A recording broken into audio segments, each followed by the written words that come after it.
Apple Pie Order. Words and Their Stories, a program about special expressions. Today, the expression apple pie order, meaning perfect order, very well organized. Nobody is sure where and when the phrase apple pie order began.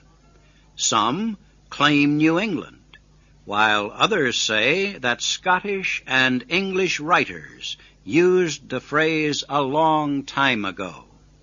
But the housewives of New England cut their apples in even slices and filled their pies with them in a well-organized way, row upon row. As one writer said, the women of New England loved order, everything in the right place, and this perhaps explains why it is generally believed that the expression apple pie order came out of New England. On the opposite side of this picture is an old expression that describes wild disorder. The phrase is apple of discord. It comes from Greek mythology. All the gods and goddesses sat around the table to celebrate the marriage of Thetis and Peleus. Discord, who was a troublemaker, threw a golden apple on the table to be given as a prize to the most beautiful. It was not an easy decision to make. How could one choose between Juno, Minerva, and Venus? So it was left to Paris to decide. He chose Venus. Juno and Minerva were furious and threatened to settle matters with him. And this brought on the long Trojan War. The apple is older than history. It is celebrated in the folk stories of ancient countries as one of the best-loved fruits. It has also given mankind a lot of trouble, as the Bible tells the story. It became a symbol of good and evil, and man lost God's good will because he could not resist the pleasure of eating it. He has been having a hard time ever since, and must work and sweat to eat and stay alive.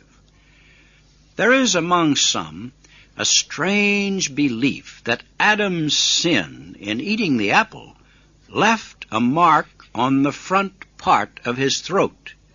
It is called the Adam's apple. It can be more clearly seen on men than women's throats.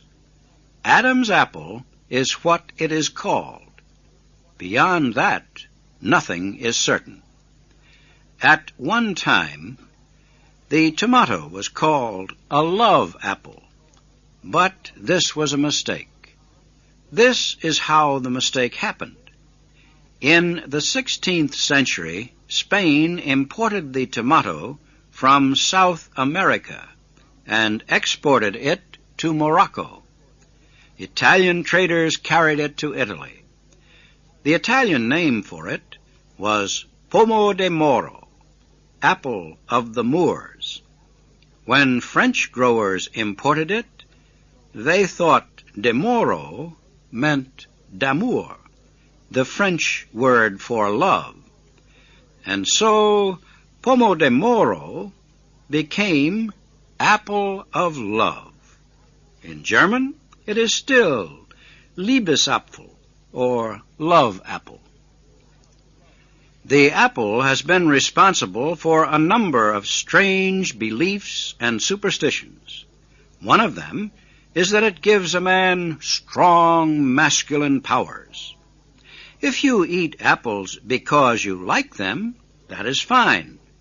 But if you do so for other reasons, you may be disappointed.